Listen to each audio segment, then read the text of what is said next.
찬송가 270장, 273장입니다. 273장. 나 주를 멀리 떠났다 이제 옵니다. 죄의 길에서 시달려 주여 옵니다. 273장 찬송입니다. 나 주를 멀리 떠났다 이제 옵니다. 나 죄의 길에 시달려 주여 옵니다. 나 이제 왔으니 내 집을 찾아 주여 나를 받으사 맞아 주소서. 그 귀한 세월 보내고 이제 옵니다. 나 뉘우치는 눈물로 주여 옵니다. 나 이제 왔으니 내 집을 찾아 주여 나를 받으사 맞아 주소서. 나 죄에 매여 고달파 이제 옵니다. 주 크신 사랑 받고자 주여 옵니다. 나 이제 왔으니 내 집을 찾아 주여 나를 받으사 맞아 주소서. 이 병든 마음을 고치려 이제 옵니다. 큰 힘과 소망 바라고 주여 옵니다. 나 이제 왔으니 내 집을 찾아 주여 나를 받으사 맞아 주소서. 나 바랄 것이 무언가 우리 주 예수 날 위해 죽임 당하심 믿고 옵니다. 나 이제 왔으니 내 집을 찾아 주여 나를 받으사 맞아 주소서.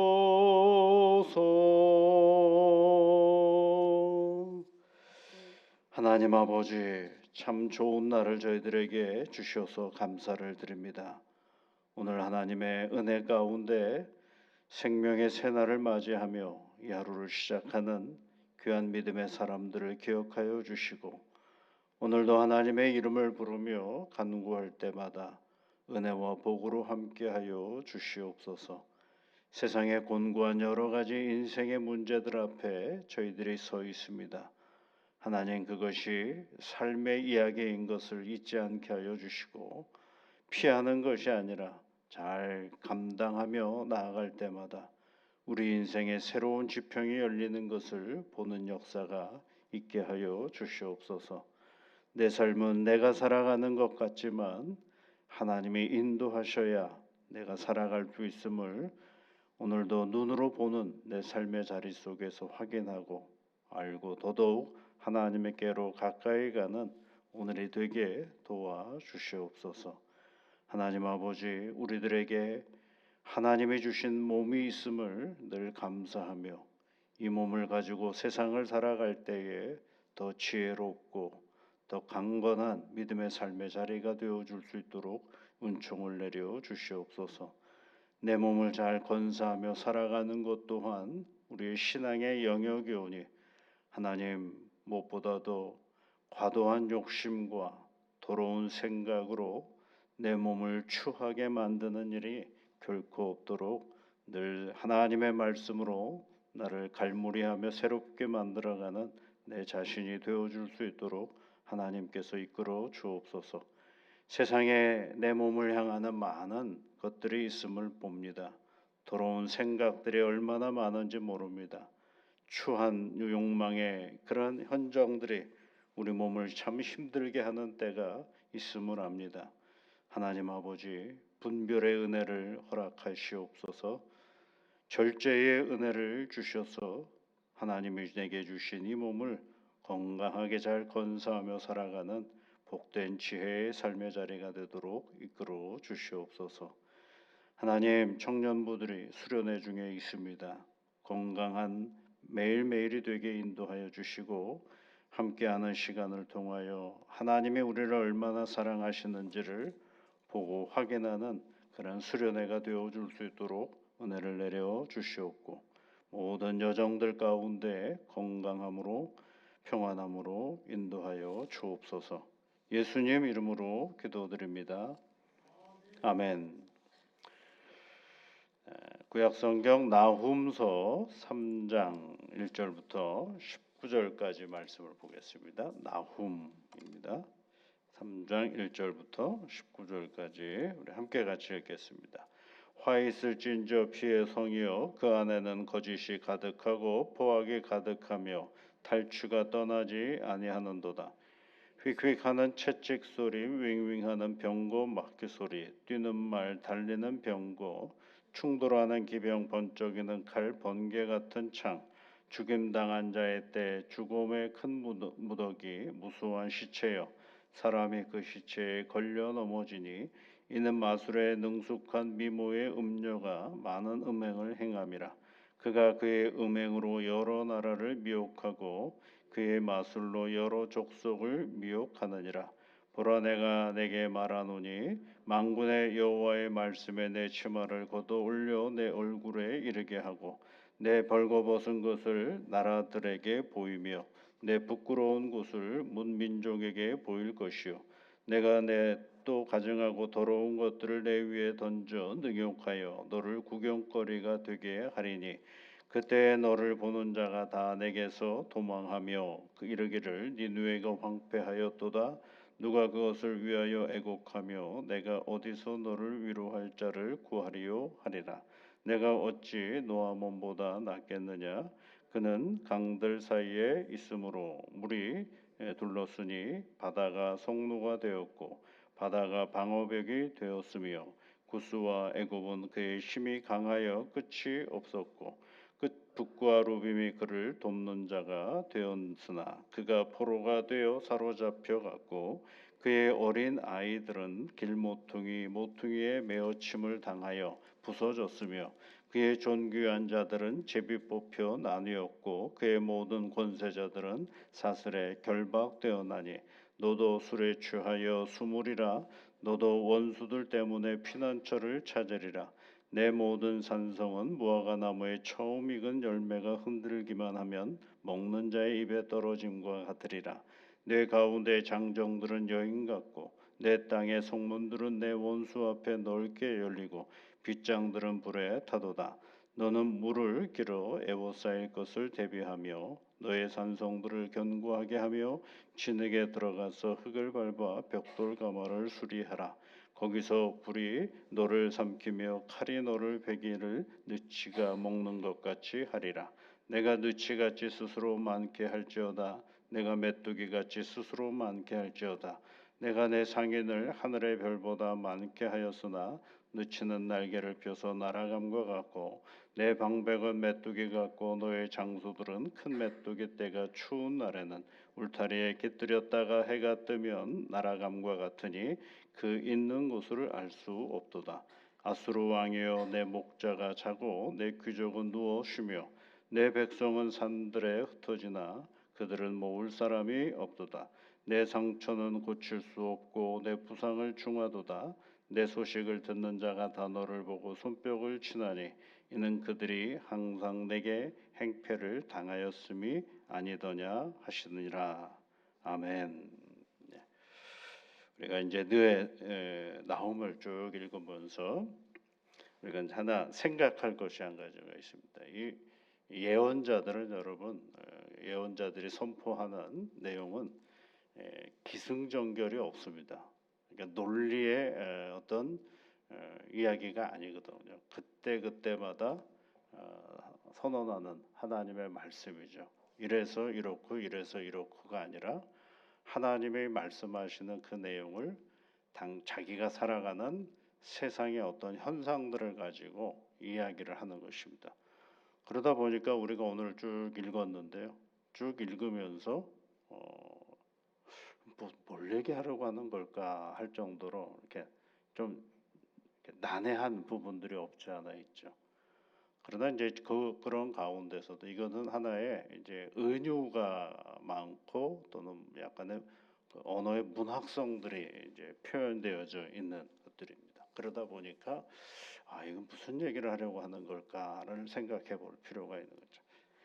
전체적으로 보면 그 예언서를 읽다가 보면 전체적으로 보면 오늘 3장은 뭐예요? 분위기를 쭉 한번 보시면 어때요? 막 웃을 수 있는 분위기는 아니죠. 그냥 누군가가 멸망하고 있다. 이제 전쟁 소리가 있기도 하고 그리고 황폐해진다라는 표현도 있고 그 다음에 19절 끝에 보면은요.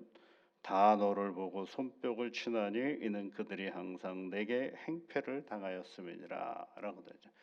그러니까 뭐가 어려움을 당하고 있는데 그 어려움의 현상을 보면서 사람들이 손뼉을 친다. 근데 그 손뼉 치는 이유가 뭐냐면 너한테 많이 당했기 때문이다라는 거죠. 그러니까 약간의 이 전체적인 분위기를 보면 한 나라가 어려움을 당하고 있는데 주변의 사람들이 뭐 하는 거예요? 고소해야 하는 그런 장면이 바로 이 3장에 있는 장면이죠.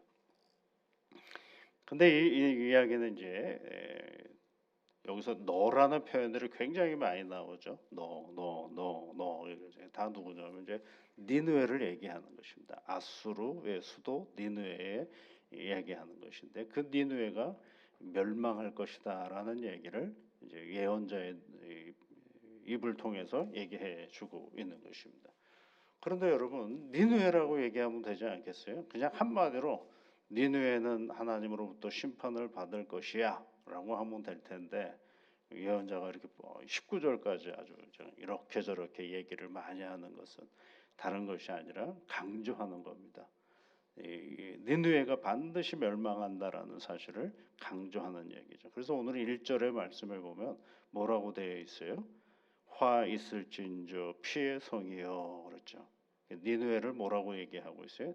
니느웨 성이여라고 얘기하지 않고 피의 성이다라고 얘기를 하는 거예요. 피의 성이라는 말은 예언자가 니느웨를 볼 때 딱 떠오르는 첫 번째 이미지가 뭐예요?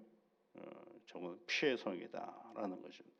세상 사람들은 당시에 나홈과 함께 살았던 많은 사람들은 그 아수르를 뭐라고 얘기를 할까요? 세계를 지배하는 그런 강대국이라고 얘기를 합니다. 절대 권력이라고 얘기하고 그리고 그 권력 앞에 함부로 대들었다가는 큰일 난다라고 생각하는 그때에 이 나홈이라는 예언자는 뭘 얘기해요? 화 있을진저 피의 성이다라고 얘기를 하고 있습니다. 그러면서 그 강대국을 향하여서 그 강대국이 어떻게 만들어졌는가를 얘기하는데 거짓이 가득하고 포악이 가득하고 탈취가 떠나지 않는다라고 얘기를 하고 있습니다. 그러니까 이 힘으로 강대국이 되었는데 그 강대국에 지켜지는 강대국이 되는 어떤 그 힘이 뭐였느냐 하면 거짓이었고 폭력이었고 남의 것을 빼앗는 것에서 강대국이 되었다라고 얘기를 하고 있습니다. 그러니까 그 실체 현장을 볼 때는 와 아수르는 강대국이야라고 보고 있는데 그것은 허상이라는 것입니다. 그의 실상은 뭐가 되는 거예요? 피의 성이고 거짓이 가득하고 포악이 가득하고 탈취가 가득한 땅이 바로 이 아수르라는 나라다라는 것을 얘기해 주고 있는 것이죠. 그래서 여러분 2절이 뭐예요? 휙휙하는 채찍 소리, 윙윙하는 병거 바퀴 소리, 뛰는 말 달리는 병거, 충돌하는 기병, 번쩍이는 칼, 번개 같은 창. 이게 뭘 상징하는 거예요? 전쟁을 상징하는 거죠. 전쟁을 통해서 그리고 막강한 그 권력을 통해서 세상을 지배하는 얘기죠. 이 아수르는요 세계의 역사 속에서 이 지금의 이제 그 이란, 이라크 또는 튀르키예, 그러니까 터키죠.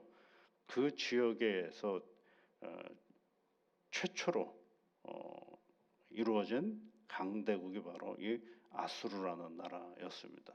지금은 이제 여러 나라로 나누어져 있지만 당시에는 아수르라는 나라로 가장 그 지역에서 첫 번째로 생성된 그런 강대국이 바로 이 아수르라는 나라였습니다. 근데 이 아수르라는 나라는 세계의 역사 속에서는 잘 몰랐어요. 사실은 잘 몰랐는데 왜 몰랐느냐? 성경에만 주로 등장하고 세상에서는 잘 보이지를 않았어요. 성경에 이 아수르라는 나라가 있으면 거기에 대한 여러 가지 증빙 자료들이 세계 역사 속에 있어야 되는데 당시까지만 해도 많은 사람들이 몰랐어요. 그러다 보니까 이것은 그냥 상징적인 나라라고 생각을 했는데 1800년대에 영국의 어떤 한 고고학자가 아수르라는 나라 니느웨를 고고학적으로 이제 발견하기 시작을 했어요. 그래서 약 한 1000년 정도의 시간 동안에 세계사 속에서는 등장하지 않았던 그런 나라가 바로 이 아수르라는 나라예요. 그런데 이 아수르라는 나라의 유물들을 발견해 본 그 영국의 대영 제국 박물관에 다 있다 그러더라고요. 영국을 한번 가보면 한번 꼭 가보고 싶긴 하더라고요. 박물관 안에 그 비문이나 또는 거기에 관한 유적들이 많이 나오는데 제일 많은 그 유적의 특징이 뭐냐면 전쟁이에요. 누군가의 그 노예가 있으면 왕이 노예의 눈에다가 창을 찌르는 그런 구조물들 이런 것들이 이제 거기에 등장하는 거죠. 그러니까 아수르라는 그러면서 이제 그 고고학적인 발견을 통해서 이 아수르가 어떤 나라였는가를 이제 알게 되는데 그 아수르는 세상을 어떻게 나라를 다스렸느냐면 말하면 강력한 군사력으로 나라를 다스렸고 전쟁을 통해서 그 모든 그런 사람들을 지배하는 그런 나라가 아수르예요. 그래서 그 정책이 뭐냐면 각 지역에 살고 있는 사람들을 다 흩어버리는 겁니다. A라는 지역에 살고 있는 사람을 B라는 지역으로 옮겨버리고 B라는 지역에 사는 사람을 C라는 지역으로 옮겨서 서로 규합하지 못하도록 만들고 그리고 이제 강력한 무기로 전쟁으로 나라를 지배했던 그런 세상적인 나라가 바로 아수르라는 나라. 약 한 800년 동안 세상을 지배했었던 그런 나라입니다. 그런데 그런 나라가 이제 바벨론에 의해서 이제 나중에 멸망하게 되는데 궁극적으로는 왜 그러면 이 아수르가 세상에서 이렇게 드러나지 못했는가, 완전히 세상에서 잊혀진 존재가 되었을까라고 할 때에 여러 가지 현상 중에 있지만 가장 그 고고학적 발견에 의하면은 홍수로 인해서 큰 홍수로 인해서 그 무너져 버리고 만 것이죠. 그래서 세상에 드러날 때에 그 아수르의 유물은 땅 속에 있었다 그러더라. 그러니까 지표보다도 한 6m 밑에 있는 거죠. 그 6m 이상을 흙으로 다 덮여져 있는 그런 나라가 바로 아수르였습니다. 그러다 보니까 발견이 되지는 않는 거죠. 보통 여러분 유물 그러면은 건물이라도 있고 뭐 흔적이라도 있고 이렇게 땅 조금 걷어냈더니만 발견되고 이러고 해야 되지 않겠어요? 그런데 6m 밑에 있었던, 그럴 수 있었던 것은 다른 것이 아니라 큰 홍수로 인해서 잿더미가 흙이 그 왕국을 다 덮어버렸다라는 것입니다. 그래서 이제 세상 속에 드러나지 않았는데, 나훔서를 보면은 여러분 나훔서 1장을 한번 보십시오. 1장 하나님께서 뭐라고 얘기를 하냐면 1장 1절에 여호와는 질투하시며 보복하시는 하나님이시니라 이런 말씀을 하고 있잖아요. 그러니까 하나님이 이 니느웨 땅을 심판하시는데 어떻게 심판하시느냐 하면 8절 말씀에 보면 그가 범람하는 물로 그것을 진멸하고 이런 표현이 있죠. 범람하는 물로 진멸하다. 거기가 이제 티그리스 유프라데스 강이 흘러 메소포타미아 지역인데 그 강의 물들이 이제 범람해서 그래서 니느웨 성이 6m 흙이 덮여지는 그러한 일이 벌어짐으로 멸망했다라는 것입니다. 그러면서 이제 나중에 이제 고고하게 발견됨으로써 오히려 성경이 사실이었다라는 사실을 인정하기 시작한 그런 장면이 있습니다. 여러분, 권력, 힘은요 반드시 힘으로 무너지게끔 되어 있어요. 힘은 뭐로 무너져요? 힘으로 무너져요. 그래서 아수르가 무너지고 바벨론이 더 큰 힘이 나오고 그 바벨론보다 더 큰 힘인 페르시아가 나오고 그 페르시아보다 더 큰 힘인 헬라가 나오고 그 헬라보다 더 큰 힘인 로마가 나오고 계속 세상의 힘은 무너졌다 세워졌다 무너졌다 세워졌다 그런다. 근데 절대적인 힘이 있어요. 그 누구냐면 하나님이시거든요. 근데 하나님은요 세상을 어떻게 다스리시냐면 샬롬으로 다스리시는 거죠. 하나님의 힘은 뭐예요? 샬롬이에요. 그런데 인간은 끊임없이 자기들이 가지고 있는 뭐 돈이 힘이라고 얘기하고 명예가 힘이라고 얘기하고 군사력이 힘이라고 얘기를 합니다. 그는 현상적인 이야기고 결국은 군사력을 가지려고 하는 것도 뭐예요? 싸우기 위해서 군사력을 가지려고 하는 것이 아니라 이루고자 하는 건 평화거든요. 평안이거든요. 명예를 가지려고 하는 것도 돈을 가지려고 하는 것도 다 뭐예요? 평안한 인생을 위해서거든요. 그런데 진짜 평안함은 누구에게서 오느냐? 바로 하나님에게서 온다라는 사실을 우리가 잊지 말아야 됩니다. 하나님이 있고 세상에서 우린 누리는 힘이 있어야 힘의 가치를 제대로 발휘할 수가 있죠. 하나님이 있고 우리가 추구하는 돈이 있어야 그 돈의 가치가 효용성을 높이면서 살아갈 수가 있게 되는 거죠. 하나님은 이 느느웨 땅을 굉장히 사랑하셨어요. 여러분 우리가 잘 아는 것처럼 요나의 이야기가 있잖아요. 요나로부터 150년이 지난 이후에 누구의 이야기가 나오냐? 나훔의 이야기가 나오거든요. 그러니까 하나님은 끊임없이 하나님의 백성이 아닌 듯한 이 이방 민족에게도 끊임없이 관심을 가지시면서 그네들의 삶의 태도를 바꾸기를 원하셨죠. 우리가 여러분 믿음의 길을 걸어가면서 우리를 향하여 피해 누구요라고 말하면 참 기분이 안 좋지 않겠어요? 오늘도 여러분 우리 믿음의 길을 걸어가면서 칭찬을 들어야 됩니다. 그거를 뭐가 될까요? 평화의 사람, 화목하게 하는 사람, 누군가를 함께 같이 살려주는 그런 사람으로서의 기억이 되는 우리 믿음의 길이 될 수 있도록 오늘도 하나님의 은혜 안에서 새 하루를 시작하는 우리 성도님들이 되실 수 있기를 바랍니다. 우리 같이 기도하겠습니다. 하늘에 계신 우리 아버지, 아버지의 이름을 거룩하게 하시며 아버지의 나라가 오게 하시며 아버지의 뜻이 하늘에서와 같이 땅에서도 이루어지게 하소서. 오늘 우리에게 일용할 양식을 주시고 우리가 우리에게 잘못한 사람을 용서하여 준 것 같이 우리 죄를 용서하여 주시고 우리를 시험에 빠지지 않게 하시고 악에서 구하소서.